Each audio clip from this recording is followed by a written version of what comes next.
வணக்கம் வந்தனம் மக்களே, இது தமிழச்சி குரல், உங்களில் ஒரு குரல். இந்த காணொலியில் நீங்கள் பார்க்க போகிற சிறுகதை காதல் சதுரங்கம்.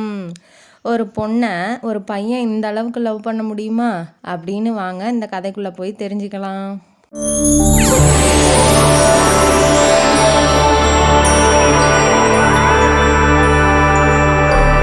இந்த கதையோட ஆரம்பத்தில் ஹீரோவோட குடும்பத்தை காமிக்கிறாங்க. ஹீரோவோட குடும்பம் முருகன் கோயிலில் தங்கரதம் பார்க்கறதுக்காக வெயிட் பண்ணிகிட்ருக்காங்க. ஹீரோவோட அண்ணி பேர் கௌசல்யா. அவங்களுக்கு 2 பசங்க இருக்காங்க. அவங்களோட அண்ணன் பேர் வந்து சுதாகர். அவர் வந்து போலீஸ் டிபார்ட்மெண்ட்டில் இன்ஸ்பெக்டராக இருக்காப்புல. இந்த பக்கம் அவங்க அப்பா மட்டும்தான் இருக்கார், வெங்கடாஜலம். அம்மா இறந்து போயிட்டாங்கங்கிறதுனால சின்ன வயசுலேருந்தே அண்ணி தான் வளர்த்தாங்க. அப்படிங்கிறதுனால அண்ணி அம்மா மாதிரி இருக்காங்க. அதனால் பிரபாகரை எப்படி பிரபாகர் தான் ஹீரோ. அவர் எப்படி அண்ணியை கூப்பிடுவார்னா கௌசி அப்படின்னு தான் கூப்பிடுவார். அன்பா அம்மா மாதிரி இருக்காங்க இல்லையா, அதனால வந்து அண்ணின்னு கூப்பிட்டா டிஸ்டன்ஸ் மெயின்டைன் பண்ணுங்கிறதுனால கௌசி அப்படின்னு தான் சொல்லி கூப்பிடுவார். அம்மா அப்படிங்கிறதுக்கு அண்ணி அப்படிங்கிற மாதிரி இந்த ரோல் வந்து இவங்க பண்ணுறாங்க. இப்போ வெயிட் பண்ணிகிட்ருக்காங்க சுதாகருக்கும் பிரபாகருக்கும். எங்கே போனாங்க, என்ன நேரம் ஆச்சு அப்படின்னு சொல்லி மாமனார் கத்திகிட்ருக்காரு. வந்துடுவாங்க அப்படின்னு சொல்லிட்டு எல்லாரும் கொஞ்ச நேரத்தில் வந்துட்டான். வந்தோடனே எல்லோரும் சேர்ந்து முருகனை தரிசிச்சுட்டு வீட்டுக்கு போகிறாங்க. வீட்டுக்கு போனோடனே சாப்பாடு செய்யணுமே அப்படிங்கிற கௌசல்யா வந்து ரொம்ப கஷ்டப்படுறாங்க. ஏன்னா கோயிலே ரொம்ப லேட் ஆயிடுச்சு. சுதாகர் எப்படி அப்படின்னா, அவங்க ஹஸ்பண்ட் எப்படி அப்படின்னா ஹோட்டல் சாப்பாடே சாப்பிட மாட்டார், வீட்டில் மட்டும்தான் சாப்பிடுவார். அது பழைய தயிர் சாதமாக இருந்தாலும் பரவாயில்லன்னு சொல்லி தான் சாப்பிடுவார், அப்பேற்பட்டவர். ஆனால் பிரபாகர் எப்படின்னா அந்த சுச்சுவேஷனுக்கு தகுந்த மாதிரி அவனுக்கு மூடு எப்படி இருக்கோ அப்படி தான். இப்போ அன்னி கையால் சாப்பிட்ணும் அப்படின்னா அவன் வெயிட் பண்ணி 3 நாள் கூட உட்காந்து சாப்பிடுவான். இல்லை அப்படின்னா ஹோட்டல்லே நான் சாப்பிட்டுட்டு வந்துட்டேன் அண்ணி அப்படிங்கிற மாதிரி அவனுக்கு எப்படி மூடு இருக்கோ அந்த மாதிரி அவன் வந்து இருப்பான். இப்போ சுதாகர் வந்து வேண்டாம் வீட்டுக்கு போயிடலாம், சாப்பாடு ஹோட்டல்லாம் வேணாம் அப்படின்ன வாட்டி, ஏங்க அப்படி பண்ணுறீங்க, ஒரு நாள் தானே வெளியில் வந்திருக்கோம், வெளியிலையாவது சாப்பிட்டு போயிடலாமே அப்படின்னு சொல்லி சொல்கிறா. இல்லை நீ எந்த வேலையும் செய்ய வேண்டாமா, நான் வேணால் ஹெல்ப் பண்ணுறேன், நம்ம தம்பி பிரபாகரும் ஹெல்ப் பண்ண சொல்கிறேன், மாமனாரையும் ஹெல்ப் பண்ண சொல்கிறேன், கவலைப்படாத, அவனே தோசை ஊற்றிடுவான், அவங்க மாமனார் வேணால் சட்னி அரைப்பார், நான் வேணால் ஹெல்ப் பண்ணிக்கிறேன் அப்படின்னு சொல்கிறாரு. நீங்கள் வந்து அடங்கவே மாட்டீங்க அப்படின்னு சொல்லி மறைக்கிறா. சரி வந்து தொலைங்க அப்படின்னு சொல்லி கூட்டிகிட்டு போகும்போது, வேண்டாம் நானே சம்பளம், அதாவது இவர் வந்து சாஃப்ட்வேர் இன்ஜினியராக இருக்காப்புல, ஒரு கம்பெனி ஆரம்பிக்கிறதுக்காக அவங்க ஃப்ரெண்ட்ஸ் ஒரு 3-4 பேர்லாம், ரம்யா, விக்னேஷ், இன்னொருத்தர் 3 பேர் வந்து இருக்கிறாங்க. அவங்க எல்லாம் சேர்ந்து ஒரு கம்பெனி வச்சு சாஃப்ட்வேர் எல்லாம் டெவலப் பண்ணிகிட்டு இருக்காங்க. இப்போ அவங்கெல்லாம் என் சம்பளத்தில் வந்து நான் வந்து உங்களுக்கு ட்ரீட் தரேன் அப்படின்னு சொல்லி ஹோட்டலுக்கு கூட்டிகிட்டு போயிடுறான். திரும்ப வீட்டுக்கு வரான். வீட்டுக்கு வந்தோடனே ரொம்ப க்ளோஸ் ஃப்ரெண்ட் வந்து ரம்யா. அவங்க பிரபாகருக்கு ரம்யா தான் க்ளோஸ் ஃப்ரெண்டு. அவள் என்ன பண்ணியிருப்பா அப்படின்னா, ரேடியோவில் வந்து இவன் படபடான்னு பேசுறதுனால பிரபாகர் ரேடியோவில் வந்து ஜாக்கியா போறியா அப்படின்னு சொல்லிட்டு இவனோட வாய்ஸ் நோட் எடுத்து அமுச்சு விட்ருப்பா. அதுக்காக இன்டர்வியூக்கு வந்து கூப்பிட்ருப்பாங்க. இப்போ அண்ணிக்கிட்ட பர்மிஷன் வாங்கணும் முதல்ல. இப்போ அவள் அம்மாங்கிறதுனால, அம்மா மாதிரி இருக்கிறதுனால அவள்கிட்ட சொல்லாமல் எதுவுமே செய்ய முடியாது. செஞ்சாலும் அவள் வந்து கோவப்படுவாங்கிறதுனால அவன் பயந்துக்குவான். எதாக இருந்தாலும் அண்ணிக்கிட்ட சொல்லிட்டு தான் செய்வான். அவங்க பர்மிஷன் கொடுத்தா தான் இவன் முன்னேறி ஏதாவது ஒரு வேலை செய்யணும்னு அவனுக்கு தோணும். அப்படிங்கிறதுனால முதல்ல அண்ணிக்கிட்ட போய் சொல்கிறான். இந்த மாதிரி அண்ணி ரம்யா அமுச்சு விட்டுட்டா, அதனால் வந்து இந்த மாதிரி ஜாக்கிக்கு இன்டர்வியூக்கு வர சொல்லியிருக்காங்க அப்படின்னு சொன்னோன்னே, வேணாம்ப்பா மீடியாலாம் வேணாம், உனக்கு வர்ற சம்பளமே போதும், அதையே தேவையில்லாத மீடியாக்கெல்லாம் போயிட்டு கெரியரை கெடுத்துக்காத அப்படின்னு சொல்கிறா. சொன்னோன்னே இவன் என்னங்கிறான், உனக்கு இதுக்கு தான் நான் வந்து தோசை வாங்கி கொடுத்தேன், நான் மசால் தோசை வாங்கி கொடுத்தேன், உனக்கு பிடிக்குங்கிறதுக்காக எல்லாமே ஹோட்டலில் வாங்கி கொடுத்தேன், அண்ணனை மீறி எல்லாம் உனக்கு செஞ்சேன், கொஞ்சம் கூட உனக்கு நன்றியே இல்லையா அப்படின்னு சொல்லி அண்ணியை பிளாக்மெயில் பண்ணுற மாதிரி இருக்கிறதுனால, எனக்கு வேணாண்டா, இனிமேட்டு நீ எதுவுமே எனக்கு வாங்கி தர வேணாம் அப்படின்னு சொல்லி அவங்களும் சண்டை போடுறாங்க. கோச்சிக்காத கௌசி, எப்படியாவது வந்து ஹெல்ப் பண்ணேன், எனக்கு பர்மிஷன் கொடு, நான் ஒரு தடவை தானே ட்ரை பண்ணி பார்க்குறேன் அப்படின்னு சொல்கிறான். சரின்ட்டு சரி ஓகே நீ பண்ணுடா பார்த்துக்கலாம் அப்படின்னு சொல்லிட்டு அவங்களும் ஒத்துக்கிறாங்க. மறுநாள் இன்டர்வியூக்கு போகிறான். போகும்போதே அப்பாட்டையும் அண்ணன்ட்டையும் நீ பர்மிஷன் வாங்கிடு அப்படின்னு சொல்லிட்டு இவன் கிளம்பிடுறான். பெரிய பொறுப்பை வந்து அவள் தலையில் சமத்திட்டு இவன் கிளம்பிடுறான். அவளும் வந்து சொல்லி பார்க்குறா, அவன் எத்தனை நாளைக்கு தான் வந்து இந்த ஒரு மாறுதலுக்காக அவன் போயிட்டு வரட்டுமே, அவன் மூடுக்கு தகுந்த மாதிரி தானே இருப்பான். 2 நாளைக்கு செய்வான், 3வது நாள்லாம் வேணான்ட்டு வந்துடுவான். அதனால் பெருசாக நம்ம ஒரி பண்ணிக்க தேவையில்ல, விட்டுருங்க அப்படின்னு சொல்லி மாமனாரையும் அண்ணனையும் அதாவது அவங்க வீட்டுக்காரையும் சமாதானப்படுத்துகிறாங்க நம்ம கௌசல்யா. சரி ஓகே, அதான் சொல்கிறா, அவள் தான் குடும்ப தலைவிங்கிறதுனால அவங்க எதுவும் பெருசாக கண்டுக்கல. இப்போ பெண்கள் தினம் வருது, இவன் ஒரு ப்ரோக்ராம் பண்ணிகிட்டு இருக்கான், இப்போ ஃபேமஸாக ஆகுது. பெண்கள் தினம் வருதுங்கிறதுனால ஒரு தைரியமான புத்திசாலியான நல்ல சமுதாயத்தில் புதுமையான ஒரு தொழில் பண்ணுற பெண்ணாக வந்து நம்ம பேட்டி எடுக்கணும் அப்படிங்கிறதுக்காக ரம்யா வந்து ஊருக்கு வரேன்னு சொல்லியிருப்பா. அவள்கிட்ட வந்து ஏதாவது இன்ஃபர்மேஷன் கிடைக்குமான்னு ஃபோன் பண்ணிவிட்டு இப்போ வீட்டுக்கு வந்துட்டா. ரம்யா வந்தோடனே, இப்படி ஆட்டோவில் ஒரு பொண்ணை பார்த்தேன்டா, ஆட்டோ ஓட்டிகிட்டு இருக்காடா, அந்த பொண்ணை நீ இன்டர்வியூ எடுத்தா என்ன அப்படின்னு சொல்லி அவள் சொல்லவும், இவன் வந்து என்ன அண்ணிக்கிட்ட போய் சொல்லி கேட்டு பார்க்கலாம் அப்படின்னு சொல்கிறா. ஆனால் அன்னிக்கு வந்து ஆட்டோவில் பிரயாணம் பண்ணுறது அதெல்லாம் பிடிக்காது. ஏன் அப்படின்னா, அப்புறம் பின்னால் கதையில் வருது, வேண்டாம் அவங்கள்ட்ட எதுவும் சொல்லாத, அவங்க அப்புறம் நாள் ஃபுல்லாக வருத்தப்படுவாங்க, நான் ஏன் பேசுகிற ஃபோன் பண்ணி அப்படின்னு சொல்லி அந்த ஆட்டோவில் வந்தாலேயே அந்த பொண்ணோட ஃபோன் நம்பர் வாங்கி வச்சுருப்பா. இப்போ அந்த பொண்ணுக்கு ஃபோன் அடிக்கிறா. ஹலோ, நான் தான் வந்து உங்கள் ஆட்டோவில் பிரயாணம் பண்ணவ, காலையில் கூட ஃபோன் நம்பர் வாங்கினேனே அப்படின்னு சொல்லவும், ஆமாம் சொல்லுங்கள் அப்படின்ன வாட்டி, நீங்கள் ஒரு இன்டர்வியூ கொடுக்க முடியுமா அப்படின்னு கேட்குறா. நான் என்னங்க சாதிச்சிட்டேன், என்ன எதுக்குங்க இன்டர்வியூ கொடுக்க சொல்கிறீங்க அப்படின்ன வாட்டி, இல்லைங்க இப்போ கஷ்டப்படுறீங்க, உங்களோட இன்டர்வியூ பார்த்தா இப்படி தொழில் செய்கிறாங்க, இப்படியும் பெண்கள் முன்னேற முடியும்னு ஒரு உத்வேகம் கிடைக்கும் இல்லையா அப்படின்னு சொல்லி அவள் பேசுகிறத பார்த்து நம்ம பிரபாகருக்கே ஆச்சரியமாக இருக்குது. ரம்யா, உனக்குள்ளே இவ்வளோ அறிவா அப்படின்னு சொல்லிட்டு, சரிங்க வரேன், எப்போ எங்கன்னு சொல்லுங்கன்னு வாட்டி, நாளைக்கு காலையில் 7:30 மணிக்கு வந்துடுங்க, காலையில் ப்ரோக்ராம் பண்ணுறதுனால காலையில் 7:30 மணிக்கு ரேடியோ ஸ்டேஷனுக்கு வந்துடுங்க அப்படின்னு சொல்லிட்டு ஃபோனை வச்சிட்றா. இவனும் ரொம்ப சந்தோஷமாக, சரி ஓகே நம்மளும் வந்து ஒரு பெண்ணை பேட்டி எடுக்க போகிறோம் அப்படின்னு சொல்லிட்டு அவனுக்கும் ரொம்ப சந்தோஷம்தான். இப்போ மறுநாள் ஆகுது, இவன் வெயிட் பண்ணிகிட்டு இருக்கான், வருவாளான்னு சொல்லிட்டு. அவளும் வந்து கரெக்டாக டயத்துக்கு வந்துட்டா. வந்தோடனே அவளை பார்த்தோன்னே, அவள் பேர் என்ன அப்படின்னா ஷோபனா, அவள் தான் ஹீரோயினி. அவள் வந்து வந்தோடனே அவனுக்கு ரொம்ப பிடிச்சிருக்கு. இவன் என்ன நினச்சானா, ஒரு 30-40 வயசு பொண்ணு இருக்கும், பொம்பளை இருப்பா, அவளை வந்து பேட்டி எடுக்க போல, இல்லை வயசானவங்களாக இருப்பாங்க, இல்லை கஷ்டத்துலலாம் அழுது முகம்லாம் வீங்கியிருக்கும், இல்லை இவங்க என்னென்ன கஷ்டப்பட்டாங்களோ தெரியல அப்படின்னு மூஞ்செல்லாம் சோகமாக இருக்குன்னு நினச்சான். இவள் ஓரளவுக்கு நார்மலாக ஒரு இப்போ 20 வயசு கூட ஆயிருக்காது, இப்போ 20 வயசுக்குள்ளே தான் இருக்கும். இவையே இந்த வயசுல ஆட்டோ ஓட்ட போகணும் அப்படின்னு சொல்லி அவனுக்குள்ளே 1008 கொஷின்ஸ்லாம் வருது. சரி ஓகே அப்படின்னு சொல்லிட்டு அவளே வர்றதே ரசித்து பார்த்துக்கிட்டு இருக்கான். தலைவருக்கு பார்த்த உடனே பிடிச்சி போயிடுச்சு நம்ம ஷோபனாவை.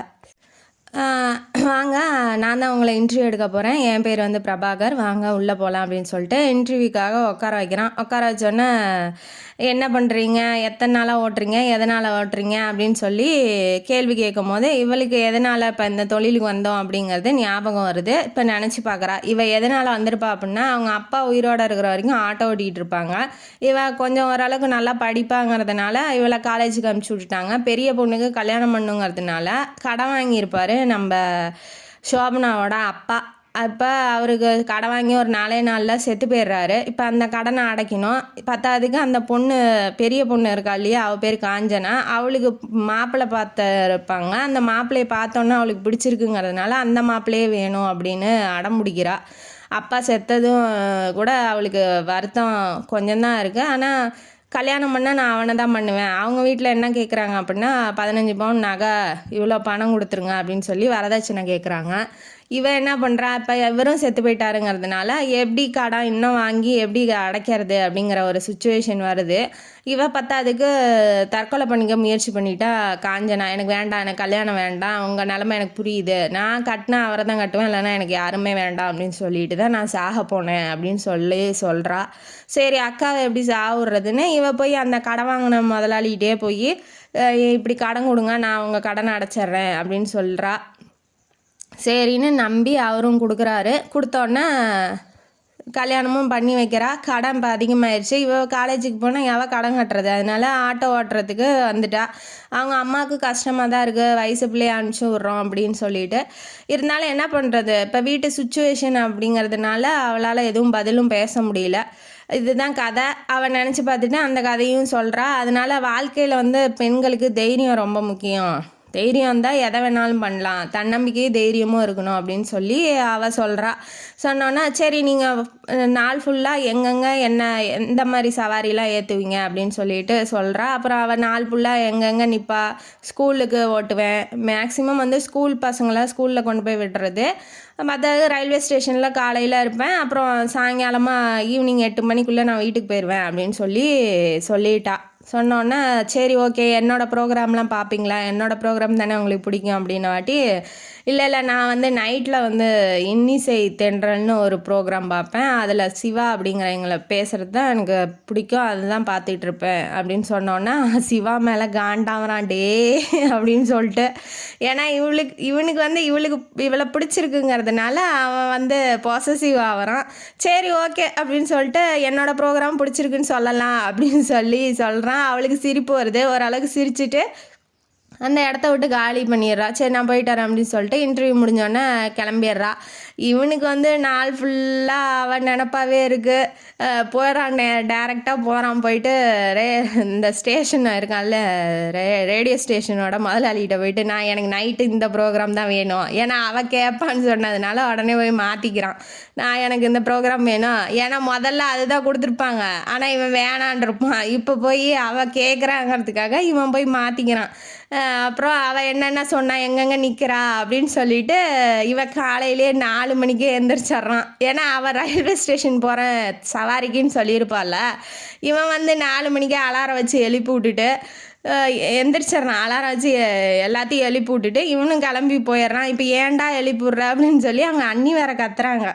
அப்புறம் தூங்க போயிடுறாங்க. திரும்ப இவன் வந்து அவங்க சோபனா சவாரிக்கு வருவா இல்லையா, அவளை பார்க்கறதுக்கு தூரத்துலேருந்து பார்த்துட்டு இருக்கிறது ஒரு 2-3 நாள் அப்படியே பண்ணுறான். இவன் வந்து ஸ்கூலுக்கு சவாரி எடுக்கிறா, அதுவும் நம்ம ஏரியாவில் எடுக்கிறாங்கிறதுனால நம்ம வீட்டு பசங்களே அமுச்சு விடலாம், அப்போ தான் அவள் டெய்லி நம்மளால் பார்க்க முடியும் அப்படின்னு சொல்லி நினைக்கிறான். இப்போ அன்னைக்கு வந்து ஆட்டோவில் பிரயாணம் பண்ணுறதெல்லாம் பிடிக்காது. ஏன்னா அவங்க மாமியார் அவங்க நாத்தனார் வந்து ஆட்டோவில் பிரயாணம் பண்ணி ஆக்சிடெண்ட் ஆகி செத்துருப்பாங்க. அதனால யாரும் போகக்கூடாது அப்படின்னு சொல்லி ஒரு கண்டிஷனோட இருக்கா. அதுவும் இல்லாமல் அவங்களோட நினப்பு வந்துடும், ரொம்ப அன்பானவங்கிறதுனால அவங்களோட நினப்பு வந்துடும், ரொம்ப ஃபீல் பண்ணுவாங்க. அதனால் வந்து இப்போ என்ன பண்ணோம், அண்ணியை வந்து சமாதானப்படுத்தணும். இப்போ அதுக்கு என்ன பண்ணலாம் அப்படின்னு ஒரு 2 நாள் கழித்து 6 மணிக்கே பிள்ளைங்கள்லாம் எழுப்பி விட்டுறான். நீங்கள் போய் சமைங்க அண்ணிங்கிறான். இவளுக்கு ஒன்றுமே புரியல, என்னடா பண்ணுற, ஏன்டா 8 மணி ஸ்கூலுக்கு, அதுவும் 10 நிமிஷத்தில் வீட்டுக்கு பக்கத்துலேயே ஸ்கூல் இருக்குது, ஏன்டா அப்படி பண்ணுற அப்படின்னு சொல்லி கேட்கவும், இல்லை ஆட்டோ வச்சிடலாம் குழந்தைங்களுக்கு, அப்படி லேட் ஆயிடுச்சுன்னா என்ன பண்ணுற, லேட் எப்படா ஆகும் அப்படின்னு சொல்லி கேட்குறாங்க. இவன் என்ன நோக்கத்தில் ஆட்டோ வைக்கலாங்கிறது இவனுக்கு தெரியும், ஆனால் அடுத்தவங்களுக்கு தெரியாது இல்லையா. அதனால் இப்போ என்ன சொல்கிறா, இனி ஆட்டோவை பற்றி ஏன் நீ பயந்துகிட்டே இருக்கிறீங்க, ஆட்டோனாலாம் ஒன்றும் இல்லை, அது அவங்கவுங்க தலையெழுத்து அப்படின்ன வாட்டி இல்லை முடியவே முடியாதுன்னு அழுகுறாங்க. அவங்க ஹஸ்பண்ட் வந்து சப்போர்ட் பண்ணுறாங்க. இன்ஸ்பெக்டர் வராப்புல வந்தோடனே என்னடா என் ஒய்ஃபுக்கிட்ட என்னடா பிடிக்கலனா விடுறா, ஏன்டா அப்படி பண்ணிக்கிட்டு இருக்கா அப்படின்ன வாட்டி, உனக்கு பிடிக்கலனா போது எனக்கு பிடிச்சிருக்கேன் ஆட்டோவை, அதனால் நான் வச்சு தான் ஆவேன் அப்படின்னு சொல்லி அடமெண்ட்டாக இருக்கான். பார்த்ததுக்கு மாமனார் வேற அர்ஜென்ட்டுனா ஆட்டோவில் கூட போக முடியலடா, இவளை கொஞ்சம் சமாதானப்படுத்து, ஏன்னா இப்படியே இருந்தால் எப்படி அப்படின்னு சொல்லி அவரும் வந்து பையன் பக்கம் சப்போர்ட் பண்ணுறாப்புல. சரி ஓகே எல்லாரும் சொல்கிறாங்கங்கிறதுனால ஒரு அரைகுறை மனசோட அமுச்சு விட்றா. அது ஆட்டோ இவங்க தான் அப்படின்னு சொல்லி பேசுறதுக்கு சோம்நாட்டை இப்போ போகிறான். போயிட்டு போகிற வழியில் ஆட்டோவை நிறுத்தினோன்னே இப்படி வந்து எங்கள் அண்ணி பசங்க தான் வந்து பிக்கப் பண்ணிக்கோ காலையில் அப்படின்னு சொல்லவும், இதை வந்து காலையிலேயே பேசியிருக்கலாம், காலையிலே ஸ்கூல்கிட்ட பேசியிருக்கலாமே, எதுக்கு வண்டியை நிறுத்தி பேசணுன்னு என்ன அவசியம் இருக்குது அப்படின்னு சொல்லி நினைக்கிறா. அப்புறம் இவ தெரிஞ்சவங்கிறதுனால அந்த இன்டர்வியூ எடுத்தான் இல்லையா, அதனால் தெரிஞ்சவங்கிறதுனால அவள் அவ்வளோவா கண்டுக்கல. எப்போதும் போல் அவன் வர்றதுக்கு முன்னாடி 1/2 மணி நேரம் முன்னாடியே சார் ரெடி ஆயிடுறாரு. ரெடியாகி வானத்துக்கும் பூமிக்கும் இந்த பக்கம் அந்த பக்கம் வாசலுக்கும் இதுக்குமா அலையிறாரு, எப்படா வருவாருன்ட்டு. அவன் வந்தோடனே பிள்ளைங்கள்லாம் போய் ஏறிக்கிறாங்க. ஏறிட்டு அவனை பார்க்கல, இருந்தாலும் இவன் பார்த்துக்கிட்டே இருக்கான். அப்புறம் நைட்டில் ரேடியோ கேட்பா இல்லையா, அதனால் இவன் வாய்ஸ் வரவும், இது வந்து நம்ம இன்டர்வியூ எடுத்தவனாச்சே, இவன் ஏன் எல்லா இடத்துலையும் வந்து திடீர்னு வரான், பிள்ளைங்கள கூட்டிகிட்டு போங்கிறான், அங்கே நின்று பார்க்குறான், இங்கே நின்று பார்க்குறான், என்ன நினச்சிட்டு இருக்கான் இவன், எனக்கு ஒன்றும் புரியலையே அப்படின்னு சொல்லி இவன் நினைக்கிறா. நினச்சோடனே இப்படியே போயிட்டு இருந்தா எப்படி அப்படின்னு சொல்லிட்டு நம்ம தலைவர் என்ன பண்ணுறாரு, ஆட்டோவை நிறுத்திடுறா. 1 மாதம் தொடர்ந்து பின்னாடியே போயிருக்காப்புல, அதனால் இப்போ நிறுத்திட்டு தைரியமாக லவ்வை சொல்லிடலாம் அப்படின்னு சொல்லி ஆட்டோவை நிறுத்துறாரு. நடுவழியில் நிறுத்தினோடனே இவர் என்ன பண்ணுறாரு, ஆட்டோவில் ஏறி உக்காந்துக்கிறாரு. வா ஒரு தாவுக்கு போகணுன்னா வாட்டி சரி அவள் சவாரின்னு நினச்சி கூட்டிகிட்டு போனோன்னா ஒன்று பேசணும் அப்படின்ன வாட்டி இவன் என்ன சொல்ல வராங்கிறதே அவளுக்கு தெரியும். ஏன்னா ஒரு பொண்ணுக்கு தெரியாதா எவன் பார்க்குறான், என்ன பண்ணுறான், எந்த நோக்கத்தோட நம்மள்ட்ட வந்து பேச வரான் அப்படின்னு சொல்லி தெரியும் இல்லையா. அதனால அவளும் வந்து சுதாரிச்சுக்கிறா. என்ன சொல்லுங்க அப்படின்ன வாட்டி, இல்லை சோபி நான் உன்னை வந்து லவ் பண்ணுறேன் அப்படின்ன வாட்டி, என்ன சோபி வேண்டி கிடக்க, என்ன லவ் பண்ணுறீங்கிறீங்க அப்படின்ன வாட்டி, சின்ன சிறுசெல்லாம் அந்த குழந்தைங்க ஆட்டோவில் போகிற குழந்தைங்கள்லாம் சோபி ஆண்டின்னு தான் கூப்பிடுவாங்க. அதுங்கெல்லாம் கூப்பிடுது, நான் கூப்பிடக்கூடாதா, அவங்களாம் என்ன லவ் பண்ணலன்றன்னு சொல்லலை, நீங்கள் தானே சொல்கிறீங்க அப்படின்னு சொல்லி அதுக்கும் சண்டை போடுறா. பல்ல நரன்னு கடிக்கிறா. ஐயோ பல்லு பாவம் விட்டுரு, அதையே அப்படி போட்டு கடிக்கிற அப்படின்னு சொன்ன வாட்டி சடனாக பிரேக் போட்டு நிறுத்திட்டா. உடனே இவன் இறங்கிடுறான். இதுக்கு மேலே ஆட்டோவில் வந்தால் எனக்கு உயிருக்கு ஆபத்து, ஏன்னா நீ எங்கேயாவது போய் கோவத்தில் விட்டினா வச்சுக்கோ, நான் கிடக்கிறேன், எங்கள் அப்பாவுக்கு நான் 2வது பிள்ளை, அதனால என் உயிர் எனக்கு ரொம்ப முக்கியம், காதலுக்காக உயிரை விடுற அளவுக்கு நான் வந்து ரொம்ப நல்லவெல்லாம் கிடையாதுமா அப்படின்னு சொல்லி சொல்கிறான். நீ யோசிச்சு சொல்லு, இப்போ ஒன்றும் அர்ஜென்ட் இல்லை, நீ மெதுவாக சொல்லு அப்படின்ன வாட்டி அவள் எதுவுமே சொல்கிறதுக்கு முன்னாடியே இவன் கிளம்பிடுறான். எப்படியோ லவ்வை சொல்லிட்டான் அப்படிங்கிற ஒரு சாட்டிஸ்ஃபையோட இவன் கிளம்பிடுறான். மறுநாள் வந்து சொல்லுவா அப்படின்னு சொல்லி வெயிட் பண்ணுறான் வீட்டில். ஆனால் அவள் ஆட்டோ சவாரிக்கு அவள் வரவே இல்லை. ஏன்னா அவளுக்கு உடம்பு சரியாமல் போயிடுது. இவன் என்ன பண்ணுறான், தப்பாக நினச்சிக்கிறான். ஐயோ நம்ம லவ்வை சொன்னதுனால தான் இவன் வரலையோ அப்படின்னு சொல்லி நினைக்கிறான். பத்தாவதுக்கு குழந்தைங்க வந்து ஏறும்போது யாரையும் நம்பி எப்படி நீ விட்றீங்க குழந்தைங்கள, வேற ஒரு ஆள் ஆட்டோ ஓட்டுறதுக்காக வந்திருக்கான் வாடகைக்கு. இப்போ ஸ்கூலுக்கு கூட்டிகிட்டு போகணும் இல்லையா, அதனால் வந்து வேற ஒரு ஆள் வயசானவர் வந்திருக்காரு. இப்போ அந்த அண்ணி என்ன சொல்கிறாங்க, ஏன்டா ரொம்ப பதறா, அவளே சொல்லியிருக்காடா சோபனாவே நான் வரலைன்னா இவர் தான் வருவார்னு, நீ ஏன்டா ரொம்ப குதிக்கிற போட்டு, ஒன்றும் இல்லை போடா அப்படின்னு சொல்லி இவங்களுக்கு டவுட் ஆயிடுது. சரி அவளை எது பிடிச்சிருக்குமோ என்னமோ அப்படின்னு சொல்லி அவங்க கண்டுபிடிச்சிடுறாங்க. சரின்னு அமுச்சு விட்றான். 1 வாரம் ஆகுது, அவளை பார்க்காம இருக்க முடியல நம்ம தலைவரால். அவளுக்கு ஏதாவது ஆயிருக்குமோ, இல்லை உடம்பு சரியாமல் எது இருந்திருக்குமோ, ஏன் வரல அப்படின்னு சொல்லி ரொம்ப व्यசனப்படுறான். உடனே என்ன பண்ணுறான், ஊர்லேருந்து ஃபோன் அடித்து ஃப்ரெண்டை கூப்பிட்றான். ரம்யா இருக்காளி, அவளை கூப்பிட்றான். வா உனக்கு ஒரு வேலை இருக்குது சீக்கிரம் வா அப்படின்னு சொல்லி கூப்பிட்றான். கூப்பிட்டோன்னே இவன் வந்தோடனே இவளை கூட்டிக்கிட்டு இப்போ அவங்க வீட்டுக்கு, யார் மாமியார் வீட்டுக்கு, அதாவது சோபனாவோட அம்மா வீட்டுக்கு போகிறான். ஏன்னா தனியாக போனால் ஏன் எதுக்குன்னு சொல்லி கேள்வி வரும் இல்லையா, அதனால் அந்த பொண்ணையும் கூட்டிகிட்டு போனால் ஒன்றும் பிரச்சனை வராது அப்படின்னு சொல்லிட்டு ரம்யாவையும் கூட்டிகிட்டு போகிறான். போயிட்டு உள்ளே போகிறாங்க. போனோடனே இவன் எப்படி இங்கே வந்தான் அப்படின்னு சொல்லி அவளுக்கு ஷாக் ஆகிட்டா. நம்ம வீடு எப்படி அவனுக்கு தெரியும் அப்படிங்கிறத, இவன் லவ்வே பண்ணுறான், 1 மாதம் சுற்றிருக்கான் தெரியாதா அப்படின்னு சொல்லி நம்ம நினச்சிக்கிறோம். அடுத்தது இவன் உள்ளே போனோடனே நீங்களாம் யாருப்பா அப்படின்னு சொல்லி அவங்க அம்மா கேட்கும்போது, நாங்களாம் காலேஜ் ஃப்ரெண்ட்ஸு. இவன் காலேஜில் போயிருப்பா, இந்த ஆட்டோமொபைல் சம்பளமாக இன்ஜினியரிங் இருக்கும் இல்லையா, அந்த கோர்ஸுக்கு போயிருப்பா. பாதியிலே தான் அவங்க அப்பா இறந்து போயிட்டாருன்னு பாதியிலே நிறுத்தியிருப்பா. அதனால் காலேஜ் மேட்ஸு அவளோட ஃப்ரெண்ட்ஸ் தான் அப்படின்னு சொல்லி சொல்கிறாங்க. சொன்னோன்னா இந்த அம்மா வந்து நான் காஃபி எடுத்துகிட்டு வரேன், நீங்கள் உட்காருங்க நாட்டி, ஏன் என்னாச்சு, எதனால் ஆட்டோ ஓட்ட வரலன்னு போய் கேட்குறாப்புல நம்ம பிரபாகர். அதுக்கு வந்து சோபனான்னாங்கிறா, அதெல்லாம் உங்களுக்கு தேவையில்லாது, நீங்கள் ஏன் வீடு வரைக்கும் வரீங்க அப்படின்னு சொல்லி கேட்கவும் அவன் வந்து கொஞ்சம் கூட மதிக்கவே இல்லை. இதை ரம்யா பார்த்துட்டு என்னடா பொழப்பு இதுக்காடா என்னை வர சொன்னால் அவ்வளோ அர்ஜென்ட்டா அப்படின்னு சொல்லி அவ்வளோ காண்டா வரா. சரி உடம்பு சரியானோடனே வா அப்படின்னு சொல்லிட்டு உடம்ப பார்த்துக்கோ அப்படின்னு சொல்கிறான். சொன்ன உடனே இவன் வெளியில் வந்துடுறான். வெளியில் வந்தோடனே ரம்யாட்ட அளந்து விட்றான். அவள் பார்த்த பார்வையில் உனக்கு என்ன தெரியுது, நான் சொல்லிட்டா ஏன் இத்தனை நாளாக வந்து என்னை பார்க்கலன்னு அவள் மறைக்கிறா, ஏன் இப்போ தான் வழி தெரிஞ்சிச்சான்னு கேட்குற மாதிரி இருக்குது எனக்கு அப்படின்னாட்டி, எனக்கு ஒன்றும் அப்படி தெரியல, அவன் கண்டமேனி கழிவு ஊற்றுற மாதிரி தான் எனக்கு தெரிஞ்சிச்சு அப்படின்னு சொல்லிட்டு இவ வந்துடுறா. வந்தோடனே இப்போ தலைவர் எப்படி நம்ம போய் பார்த்துட்டோம், அவள் இன்றைக்கெலாம் ஆட்டோ கண்டிப்பாக எடுத்துருவா அப்படின்னு சொல்லி மறுநாள் நினைக்கிறான். உடனே இவன் என்ன பண்ணுறான், அந்த ரம்யாவை எழுப்பி விடுறான். திரும்ப போய் அவளே பிரயாணம் பண்ணி இங்கே டயர்டாக இருக்கா, திரும்ப 4 மணிக்கே போய் எழுப்பி விட்டுறான். எழுப்பி விட்டோன்னா வா வா வா வா இப்போ ஒரு வேலை இருக்குது. ஏண்டா நானே களைச்சி போயிருக்கேன், கொஞ்ச நேரம் தூங்க விடேன்டா, உனக்கு என்ன தூக்கம், வா ஃப்ரெண்டுக்கு உதவி பண்ணுறதோட உனக்கு என்ன அப்படின்னு சொல்லி கூட்டிகிட்டு போகிறான். கூட்டிகிட்டு போனோன்னே அவன் ரெடியாக அவன் நினச்ச மாதிரியே ஆட்டோவில் வந்து உட்காந்துட்டு இருக்கா.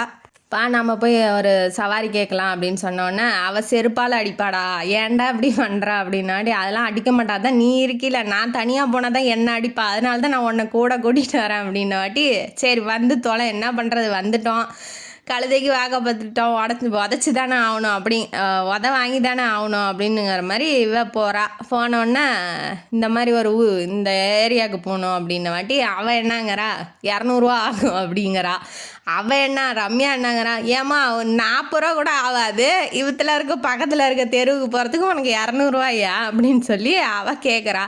கேட்டோன்னா நான் வேணா ஒரு 30 ரூபா தரேன், வரியா என்ன அப்படின்னு சொல்லி இவ பேரம் பேசுகிறா. 30 ரூபாய்க்கு வேறு ஆட்டோவை பாரு. அவனுக்கு வந்து ஒன்றுமே புரியல, உங்களை எது கூட்டிகிட்டு வந்தோம், சேர்த்து வைக்க கூட்டிகிட்டு வந்தோமா இல்லை இங்கே வந்து உட்காந்து பேரம் பேசிகிட்டு இருக்கா அப்படின்னு சொல்லிட்டு வேறு ஆட்டோவை பாருனாடி, இல்லை வேண்டாம், நான் 250 ரூபாயா தரேன், நீ வா அப்படின்னு சொல்லி அவளை உள்ளே தள்ளி விட்டு இவனும் உக்காந்துக்கிறான். சம்பளம்லாம் இப்படி ஆட்டோக்கே போனால் எப்பட்றா பிழைக்க போகிறா அப்படின்னு சொல்லி அவள் ரம்யா கிண்டல் பண்ணுறா. உடனே வந்துட்டு 200 எந்தா பிரயாணம் பண்ணியிருக்கேன், காசை வாங்கிக்கோ அப்படின்னு சொல்லி காசையும் கொடுத்துட்றான். இப்படிலாம் வந்து அவன் என்னன்னா, சரி ஆட்டோவில் தான் நம்ம தானே ஓட்டிக்கிட்டு வந்தோம் அப்படின்னு சொல்லி காசையும் வாங்கிக்கிறா. வாங்கிட்டு என்ன பதில் சொல்கிற, நீ இன்னும் எதுவுமே சொல்லலையே அப்படின்ன வாட்டி அவள் எதுவுமே பேசலை. உங்கள் இடம் வந்துடுச்சு, இறங்குங்க அப்படின்னு சொல்லிட்டு கோபமாக பேசுகிறா. இவனுக்கு வந்து ரொம்ப சேடாயிடுறான், எதுவுமே சொல்ல மாட்டேங்கிறா அப்படின்னு சொல்லிட்டு வீட்டுக்கு போனோடனே ரம்யா வந்து அவங்க அண்ணிகிட்ட சொல்லிடுறா. அதனால் வந்து அண்ணி கூப்பிட்டு கேட்குறாங்க, என்னடா ஆச்சு, என்ன பதில் சொன்னாலா இல்லையா, ஏன் என்கிட்ட வந்து மறைக்கிற அப்படின்லாம் கோவப்படலை, அவனுக்கு சப்போர்ட் தான் பண்ணுறாங்க.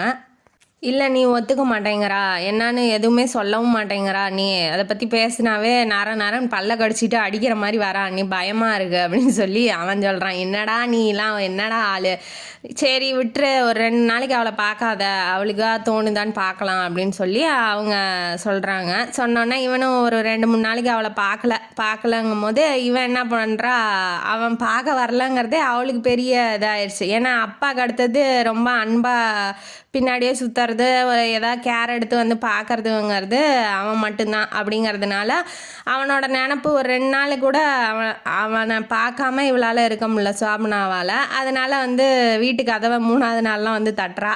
இவனுக்கு ஒரே ஷாக்கு, என்னாச்சு அப்படிங்கிற மாதிரி இப்படி முறைக்கிறா, ஏன் வந்து என்னை பார்க்கலங்கிற மாதிரி கண்ணிலே முறைக்கிற போது அவன் என்ன சொல்கிறான், இல்லை கோச்சுக்காத, நான் வந்து உன்னை பார்க்க முடியல, கம்பெனியில் வேலை, அதாவது அந்த சாஃப்ட்வேர் வச்சுருக்கான் இல்லையா, அதில் வேலை இருந்துச்சு, அதனால தான் வாட்டி அவனை ஒரு முறைச்சிட்டு உள்ளே போகிறா. ஏன்னா அந்த முறைப்புலேயே அவனுக்கு புரிஞ்சிருச்சு, ஏன் என்னை வந்து பார்க்க வரலாங்கிற மாதிரி சொல்லலை, மறைக்கிறதுலேயே அவன் புரிஞ்சுக்கிறான். உள்ளே போனோடனே இப்படி பணப்பையை வந்து ஒருத்தர் விட்டுட்டு போயிட்டாரு அப்படின்னு சொல்லி அந்த கௌசல்யா இருக்காங்களே, அவங்க ஹஸ்பண்ட் இன்ஸ்பெக்டர்கிட்ட பணப்பையை கொடுக்குறாங்க, நீங்கள் ஒப்படைச்சிருங்க அப்படின்னு சொல்லிட்டு.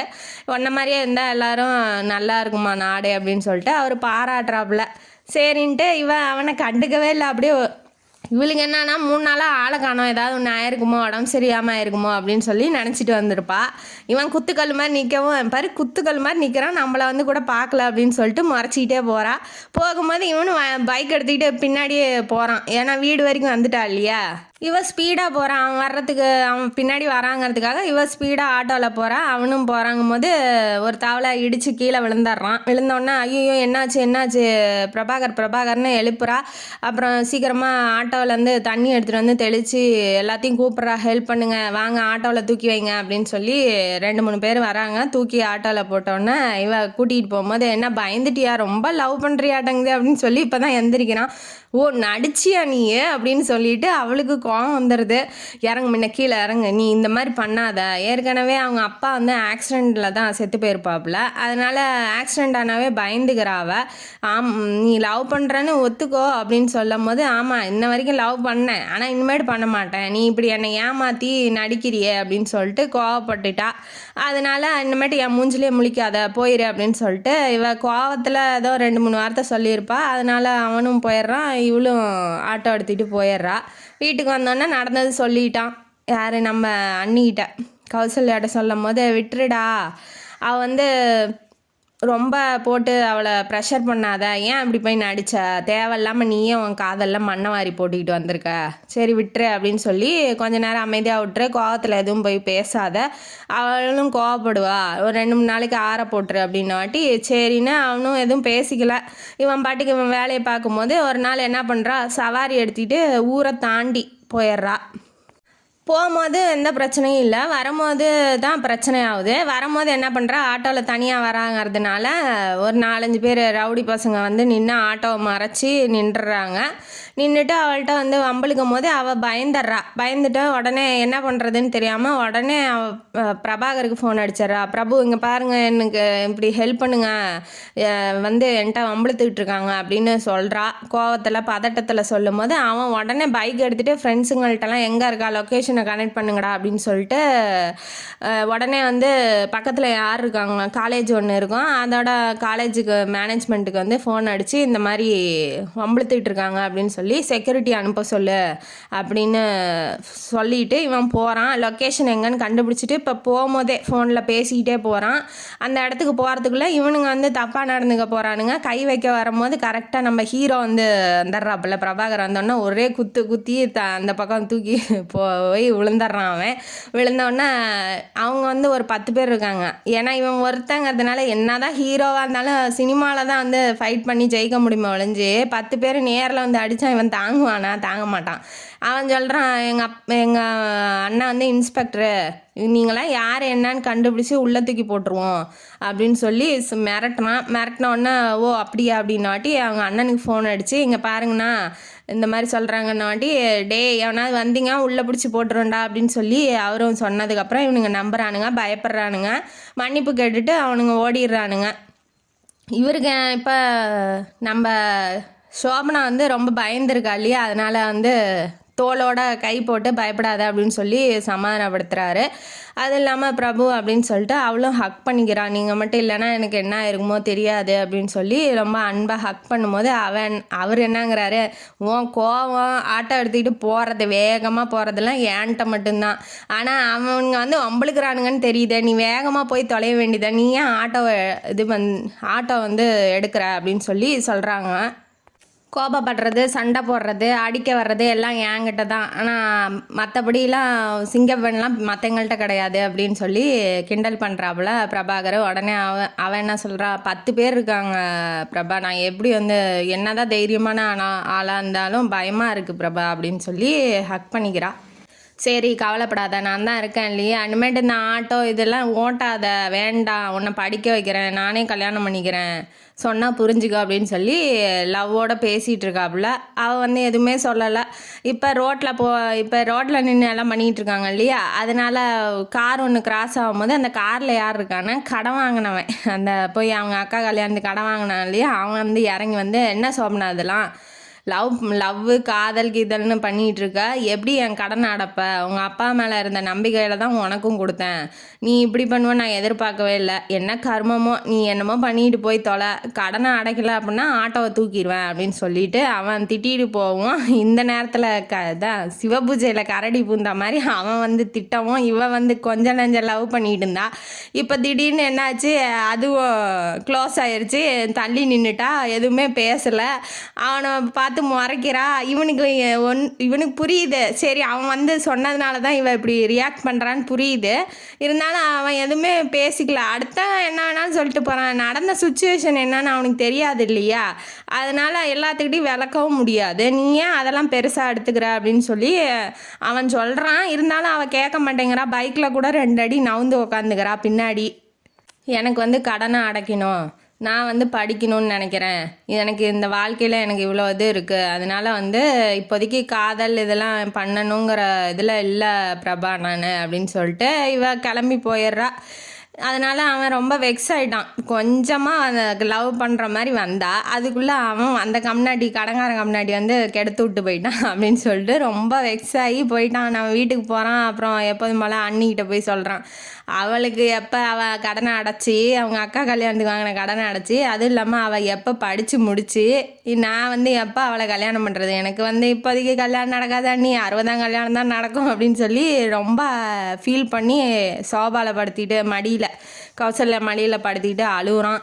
அவனால் ஒன்றும் கண்ட்ரோல் பண்ணவும் முடியல. சரி நான் போய் பேசி பார்க்குறேன்டா சோப்னாட்ட அப்படின்னு சொல்லி இவங்க கிளம்பி போகிறாங்க. யார் மாமனாரும் மருமகளும் இப்போ போகிறாங்க. அவங்க வீட்டுக்கு போய் அவங்க அம்மாட்ட பேசுகிறாங்க. இந்த மாதிரி பிடிச்சிருக்கு, 2 பேரும் லவ் பண்ணுறாங்க. அவர் என்னங்கிறாரு, அதாவது பிரபாகரோட அப்பா வந்து நேராக பார்த்து கேட்டுறாரு, சோபனாவை என்ன லவ் பண்ணுறியா என்ன அப்படின்னு சொல்லி கேட்கும்போது அவள் தலையை கீழே குமிஞ்சிக்கிறா, எதுவுமே பேசலை. அப்படிங்கும்போது அதுதான் உண்மை அப்படின்னு சொல்லி அவங்க அம்மாவும் புரிஞ்சுக்கிறாங்க.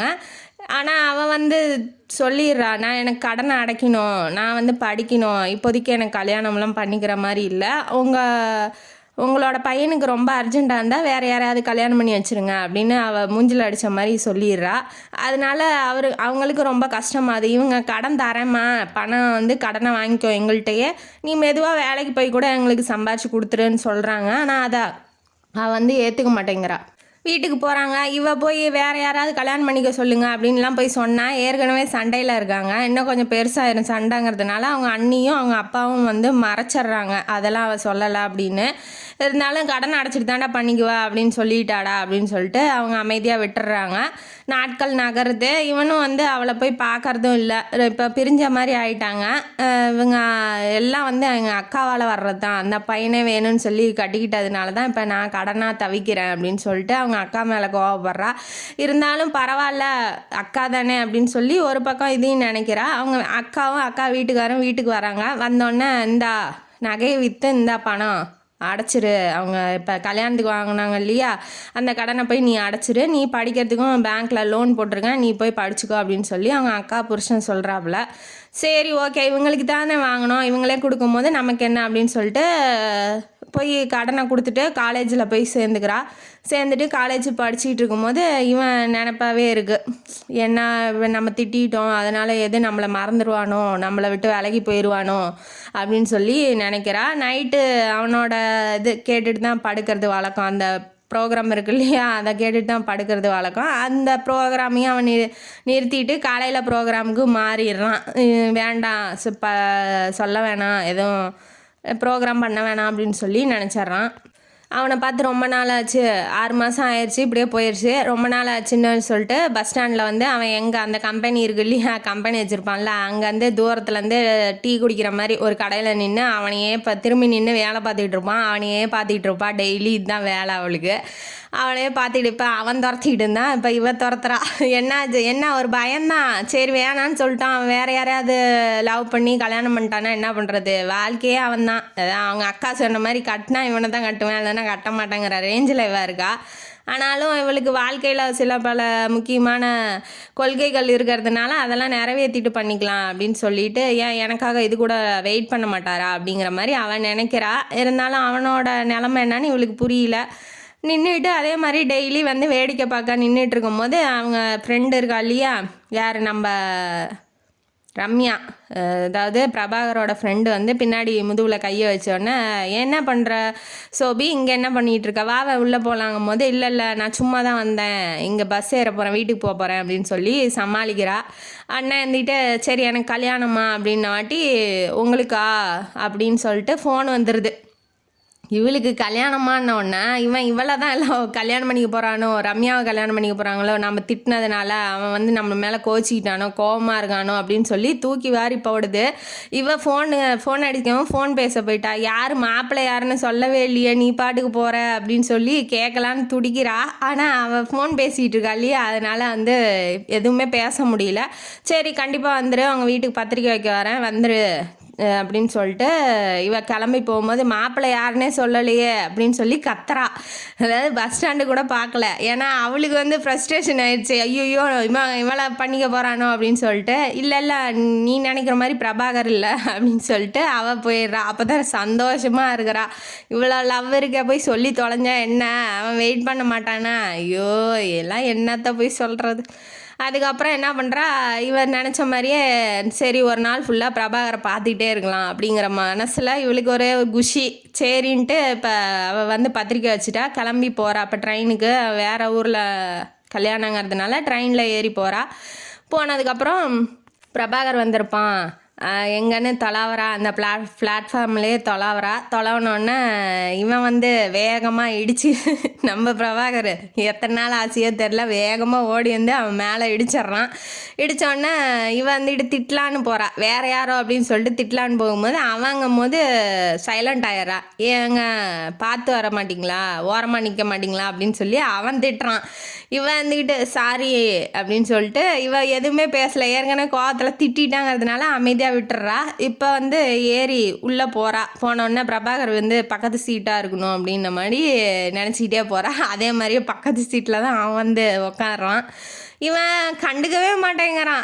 அவனையே பார்க்குறா. ஆனால் அவன் கண்டுக்கவே மாட்டேங்கிறான். அவன் பாட்டுக்கு பேப்பர் படிக்கிறான், அந்த பக்கம் பார்க்குறான், இந்த பக்கம் பார்க்குறான். இவளை பார்க்கவே மாட்டேங்கிறான். இவன் வந்து இவனையே தான் பார்க்குறா. அப்புறம் தூங்குறதுக்கு நைட் ஆகிடுது. தூங்குற மாதிரி வரும்போது அவன் படுத்து தூங்கும்போது இவன் வந்து எய்த்தாப்பில் இருந்துக்கிட்டு, என்ன கோவமா என் மேலே, மன்னிச்சிருங்க, ரொம்ப கோவமாக இருக்கீங்களா அப்படின்னு சொல்லி அவன் தூங்கிட்டான்னு பேசிகிட்டு இருக்கா. ஆனால் அவன் கேட்டுக்கிட்டு தான் இருப்பான்னு நான் நினைக்கிறேன். அண்ணன் இருந்துக்கிட்டு அவன் எதுவுமே பேசலை, அப்படியே போகுது. கல்யாணத்துலேயும் அவன் அதிகமாக பேசவே இல்லை, அவளை கண்டுக்கவே இல்லை. அதனால அவளுக்கு ரொம்ப சரி ஓகே அவர் ரொம்ப கோவமாக இருக்காராட்டங்குது. ஏன் இவ்வளோ கோவமா, நம்மள்ட்ட ஒரு வார்த்தை பேசுகிறதுக்கு என்ன அவருக்கு அப்படின்னு மனசுக்குள்ளே நினைக்கிறா. அப்புறம் எதுவும் பேசிக்கல. அப்புறம் திரும்ப இவ வீட்டுக்கு வந்துடுறா. பார்த்தா போதும், அந்த ஒரு நாள் ஃபுல்லாக அவரே பார்த்தோமே அதுவே நமக்கு போதும் அப்படிங்கிற மாதிரி இவ வீட்டுக்கு வந்துடுறா. படிப்பு முடிஞ்சிருது. கேம்பஸில் இன்டர்வியூவில் செலக்ட் ஆகிடுறா. இவளுக்கு சம்பளம், மாசான சம்பளம் மாதிரி ஒரு வேலை கிடைக்கிது. அம்மாட்ட வந்து சந்தோஷமாக சொல்கிறா. அதே டயத்தில் லாரியில் ஆக்சிடெண்ட் ஆகிடுச்சுல அவங்க அப்பாவுக்கு. அந்த லாரி ஓனர் வந்து பணம் கொடுக்குறான். அந்த அம்மா கேஸை வாபஸ் வாங்கிக்கோங்க, எப்படியாவது வந்து வாபஸ் வாங்கிட்டு இந்த பணத்தை வாங்கிக்கோங்க அப்படின்னு சொல்லி சமாதானப்படுத்துகிறான். சரி ஓகேன்னு அவங்க அம்மா வாங்கிக்கிறாங்க. ஆனால் இவளுக்கு பிடிக்கல. ஏமா வாங்குறாங்க போது, ஆமாடி மாப்பிள்ளைகிட்டேருந்து கடன் வாங்கியிருக்கோம், அதை கொடுத்துடலாம், மருமகன்கிட்டேருந்து கடன் வாங்கினா ரொம்ப நல்லா இருக்காது இல்லையா, அதனால் கொடுத்துடலாம் அப்படின்னு சொல்லிட்டு அவள் வாங்கியிருக்கா அப்படிங்கிறது அவன் லாரி ஓனர் போனதுக்கப்புறம் தான் தெரியுது. சரி சும்மா வேணா, தட்டில் பழம் இதெல்லாம் வாங்கிட்டு போகலாம் அப்படின்னு சொல்லி இவ சொல்கிறா. சரிம்மான்ட்டு ஒரு புடவையை எடுத்து கொடுக்குறா. நல்லா சூப்பராக புது புடவை, அதை கட்டிக்கிட்டு வாடி போகலாம் அப்படின்னு சொல்கிறாங்க. இவளும் கட்டிக்கிட்டு வரா. நேராக போகிறாங்க அவங்க அக்கா வீட்டில். அந்த பிரபாகரோட குடும்பமே அங்கே உக்காந்துட்டுருக்கு. மணமகளே மருமகளே வா வா அப்படின்னு சொல்லி குடும்பமே பாட்டு பாடுது. இவளுக்கு ஒரே ஷாக்கு, சர்ப்ரைஸு ஷாக்கு ரெண்டுமே கலந்துருக்கு. என்ன அது அப்படின்னு சொல்லிட்டு யோசிச்சுக்கிட்டே நிற்கும் போது, அப்பா எப்படியாவது வாங்க நிச்சயம் பண்ணிடலாம் அப்படின்னு சொல்லி அவங்க அம்மாவுக்கு மேட்ரு என்னன்னு தெரியும், ஆனால் இவளுக்கு தெரியாது.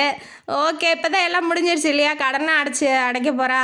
அப்புறம் படிப்பு முடிச்சிட்டாங்கிறதுனால இவன் வெயிட் பண்ணிகிட்டு இருக்கான், கல்யாணம் பண்ணிக்கலாம் அப்படின்னு சொல்லிட்டு. சரின்னு ஓகேன்னு அவளும் இப்போ ஏற்று பேசுகிறதுக்கோ மறுப்பு தெரிவிக்கிறதுக்கோ எந்த விதமான இதுவும் இல்லைங்கிறதுனால அவளுக்கும் சந்தோஷம்தான். சரி ஓகே நமக்கு பிடிச்சவர் தான், எனக்காக இவ்வளோ நாள் வெயிட் பண்ணியிருக்காரு, யாரையுமே கல்யாணம் பண்ணிக்கலாம் அப்படிங்கிற ஒரு காதலோடு அவளும் பார்க்குறான் அவனும் பார்க்குறான். இப்போ வந்து நிச்சயம்லாம் ஆயிடுச்சு. 2 பேரும் வந்து பறந்து போகிறாங்க வெளியில் மாமியார்கிட்ட பர்மிஷன் வாங்கிட்டு 1 மணி நேரத்தில் விட்டுறேன்னு சொல்லிட்டு போகிறாங்க. வெளியில் போனால் எங்கேயாவது போய் தனியாக இருந்து ரவுடிங்க வந்து வம்பளுத்தா என்ன பண்ணுறதுன்னு அவனோட வீட்டுக்கே கூட்டிகிட்டு போகிறான். மாடிக்கு கூட்டிகிட்டு போனோன்னே, எனக்காக எப்படி நீங்கள் இவ்வளோ லவ்வோடு எப்படி என்னை பார்க்காம இருந்தீங்க அப்படின்னு சொல்லி கேட்கும்போது, அவன் லூஸு உன்னை யார் பார்க்காம இருந்தா, நான் டெய்லி ஒன்றை தான் பார்த்துட்ருக்கேன் அப்படின்னு சொல்லி என்னென்ன பண்ணேன் அப்படிங்கிறத இப்போ தான் சொல்ல ஆரம்பிக்கிறான். இவன் வந்து காலேஜ் படிச்சுட்டு நைட்டில் இவன் ப்ரோக்ராம் பார்த்துட்டு லேட்டாக தூங்குறதுனால காலையில் பஸ்ஸை மிஸ் பண்ணி டெய்லி ஓடுற மாதிரி ஆகுது பஸ்ஸுக்கு பின்னாடி. அதனால தான் அவன் ப்ரோக்ராம் வேணாம் காலையில் பண்ணிக்கலாம் அப்படின்னு சொல்லிட்டு காலையில் இதுக்கு மாறி இருப்பான். 2வது வந்து இவ வந்து டெய்லி அவன் ஆஃபீஸ் முன்னாடி நின்றுட்டு பார்க்கறது அவனுக்கு தெரியும். தெரிஞ்சாலும் அவன் வந்து கண்டுக்க மாட்டான். பார்க்குறா பாருன்ட்டு இவன் ஒரு ஓரமாக போய் நின்று அவளையும் பார்த்துக்கிட்டு இருப்பான். 3வது இவன் கல்யாணத்தில் வந்தான் இல்லையா, அவள் பேசுனது கோவமாக இருக்கீங்களா அப்படிங்கிறதெல்லாம் அவனுக்கு தெரிஞ்சிருக்கு. அவன் தெரிஞ்சுக்கிட்டு தான் எதுவுமே பேசாமல் போய் ஹக் பண்ணி புச்சுக்குட்டி அதெல்லாம் இல்லைம்மா நான் உன் மேலே பாசமாக தான் இருக்கேன் அப்படின்னு சொல்லி ஆசையாக ஹக் பண்ணணும் தான் ஆசையாக இருப்பேன். ஆனால் நீ வந்து தப்பாக நினச்சிக்கிட்டேன்னா நான் கண்ட்ரோல் பண்ணிட்டு பேசாமல் படுத்திட்டேன் அப்படின்னு சொல்லி இப்போ எல்லாத்தையுமே சொல்கிறான். அதுக்கப்புறம் சரி ஏன் இவ்வளோ நாள் உங்கள் லவ்வை சொல்லலாங்கும் போது, நீ தான் வந்து படிக்கும் போது கல்யாணம் பண்ணிக்கிட்டா உன்னால் படிப்பில் கான்சன்ட்ரேஷன் பண்ண முடியாதுங்கிற, அப்புறம் ஏதாவது நீ படிக்காமல் ஃபெயில் ஆனால் கூட என்னால் தான் ஆச்சு அப்படின்னு சொல்லி என்னை வந்து ப்ளேம் பண்ணுவேன். அதனால் வேணாம் படிப்பு முடியட்டுன்னு தான் நானும் வெயிட் பண்ணேன், அதனால தான் வந்துட்டு வந்து எதுவுமே பேசலை அப்படின்னு உண்மையை சொல்கிறாப்புல. எனக்கு கிடச்ச உண்மையிலே பொக்கிஷன் தான் நீங்கள். உங்களை லவ் பண்ணது என்னோட பாக்கியம். நீங்கள் வந்து எனக்கு ஹஸ்பண்டாக வர்றதும் நான் செஞ்ச புண்ணியந்தான் அப்படின்னு சொல்லி 2 பேரும் ஹக் பண்ணிக்கிறாங்க, கிஸ் பண்ணிக்கிறாங்க. இவ ஒரு ஃபேக்ட்ரி மாதிரி வச்சு மெயின்டைன் பண்ணிகிட்ருக்கா, ஆட்டோமொபைல்ஸ் மாதிரி வச்சு மெயின்டைன் பண்ணிகிட்ருக்கா. அவங்களுக்கு ஒரு குழந்தை பிறந்துருச்சு. 2 வருஷம் கழித்து திரும்ப அந்த முருகன் கோயிலில் போய் தங்கராதான் குடும்பத்தோடு இழுக்கிறாங்க. இதோட வந்து இந்த கதை முடியுது. இந்த கதையிலேருந்து நமக்கு என்ன தெரியுது? ஒரு கஷ்டம் வந்தால் அந்த கஷ்டத்தோடையே நம்ம வாழ்க்கை முடிஞ்சிருச்சு அப்படின்னு சொல்லி நினைக்காதீங்க.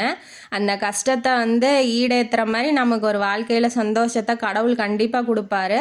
எல்லாத்துக்குமே பிரபாகர் மாதிரி நல்ல லவ் பண்ணுற அன்பான ஹஸ்பண்ட் அமைய என்னோட வாழ்த்துக்களை சொல்லிவிட்டு இந்த காணொலியை முடிக்கிறேன். இந்த காணொலியும் கதையும் உங்களுக்கு பிடிச்சிருந்தா லைக் பண்ணுங்கள், ஷேர் பண்ணுங்கள், சப்ஸ்கிரைப் பண்ணுங்கள், கமெண்ட் பாக்ஸில் கமெண்ட் பண்ணுங்கள். நன்றி மக்களே.